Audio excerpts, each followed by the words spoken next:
Classificação indicativa. Livre para todos os públicos.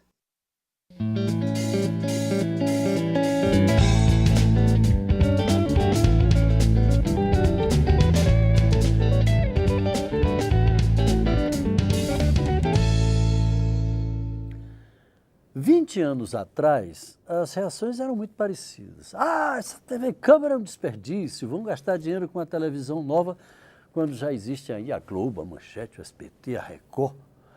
Apesar disso, a ideia venceu.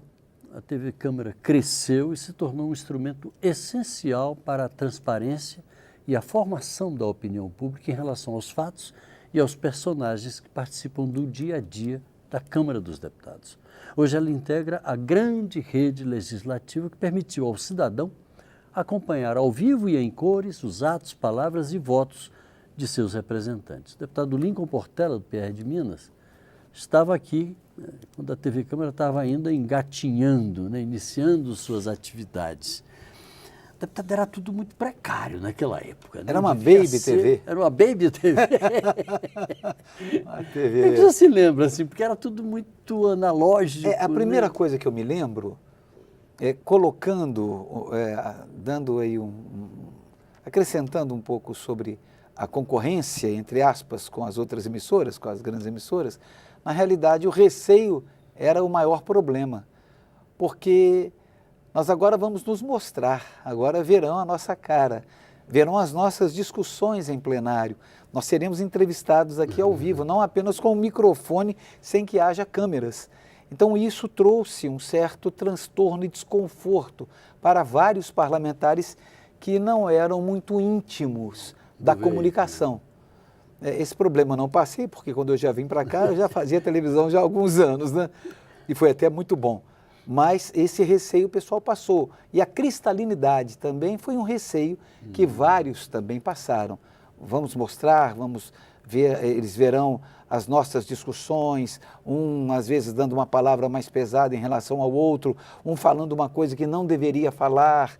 E na hora de entrevistar até a intimidade com a câmera, estava falando com você aqui, o cara não sabia se olhava para cá, se olhava para lá, né? Igual estou fazendo agora.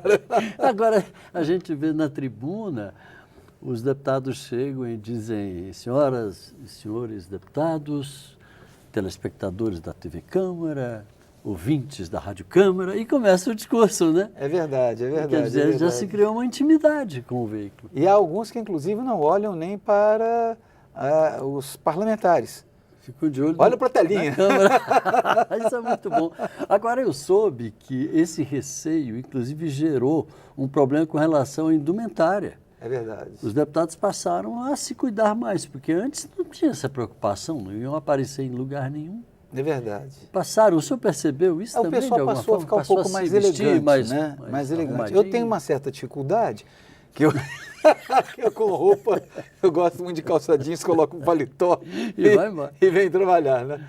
Mas o pessoal passou a vir com os ternos mais alinhados, tropical inglês, o pessoal começou a ficar mais bonito, e o pessoal pedia assessoria para ajeitar a gola. Eu nunca me esqueço quantas pessoas, quantos parlamentares, às vezes chegavam com suas assessoras, ou até mesmo assessores, eles ficavam ajudando a ajeitar a gravata ali na porta do plenário. O deputado nem sabia fazer isso. Outra coisa, deputado, eu toquei no início, essa questão da transparência, né? Isso foi fundamental, porque as pessoas, na verdade, acompanhavam de uma forma muito difícil as atividades aqui. O bel prazer das outras emissoras que transmitiam o que elas queriam, porque elas são emissoras que não têm compromisso de estar aqui o dia inteiro. Não é nenhuma crítica a elas, é porque é da realidade delas mesmas. O que o senhor notou do ponto de vista da mudança da opinião pública em relação a essa questão pela transparência oferecida por uma emissora como a TV? A transparência, ou aquilo que a gente chama de cristalinidade, foi fundamental. Porque só apareciam aqueles parlamentares que eram carimbados por determinadas emissoras. Porque determinadas emissoras é democrático. Tinham suas predileções. Isso faz parte do processo do jogo. Você vê nos Estados Unidos da América do Norte, por exemplo, você vê veículos de comunicação que dizem ou eu sou republicano ou eu sou democrata. Né? Eu acho que essa sinceridade é sempre importante. Mas isso democratizou o espaço também, ou seja, não apenas aqueles que tinham a preferência, porque já possuíam um relacionamento anterior com veículos de comunicação, mas isso facilitou, democratizou o espaço, fez com que parlamentares se tornassem mais conhecidos e também dessem a conhecer as suas propostas. O que nós passamos a ver também foi o aumento das antenas parabólicas e a TV entrava também pela antena parabólica.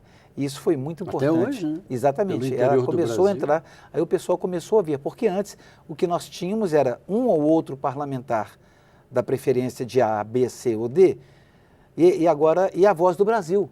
Era a Voz do Brasil, que, diga-se de passagem, tem gente que não dá valor a isso, mas o impacto que a Voz do Brasil tem é um negócio fora do comum.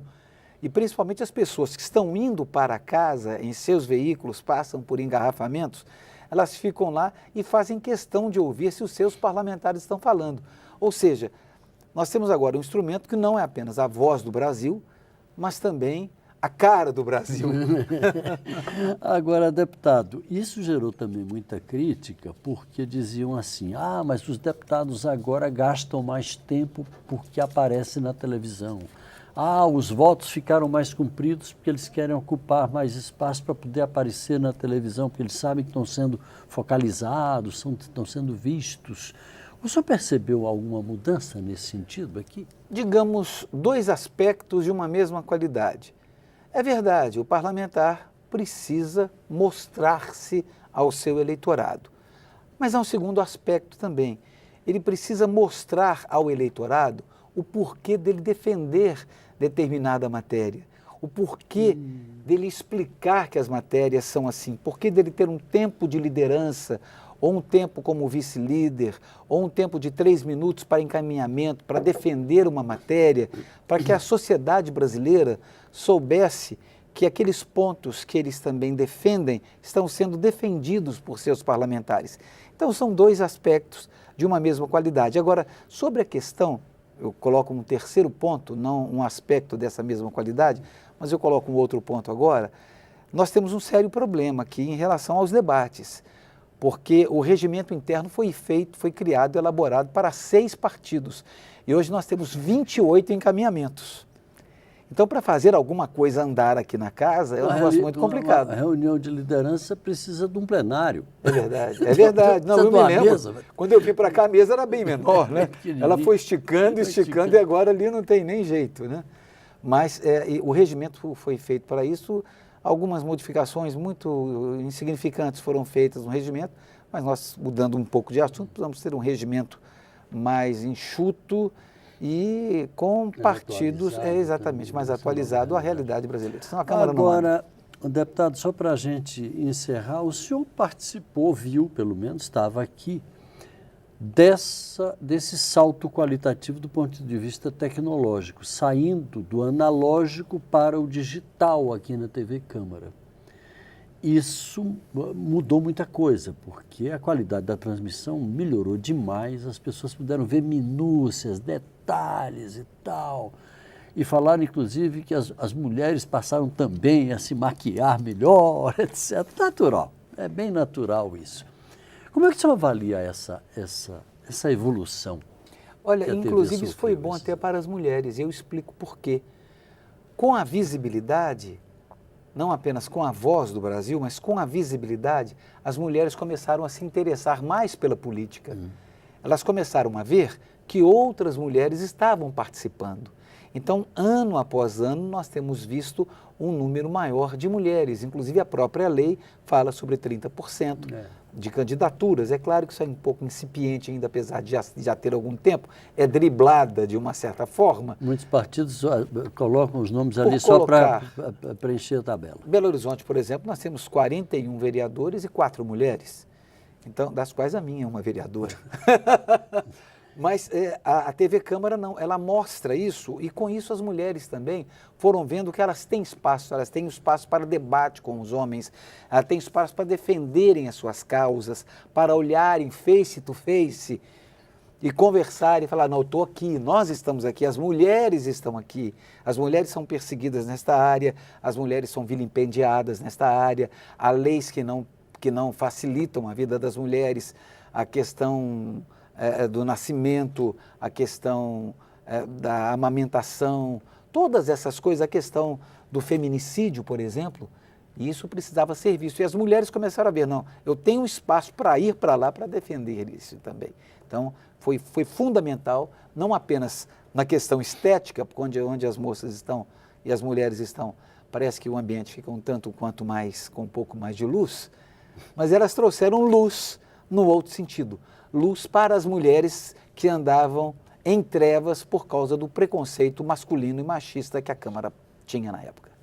Deputado Lincoln Portela, muito obrigado pela sua participação aqui com a gente. Parabéns para nós. Parabéns. Para nós. Verdade, parabéns. E parabéns a você, que já está aqui há vários anos. Paulo, Muito grande obrigado, abraço. deputado. Você de casa, muito obrigado pela audiência. Um abraço e até a próxima.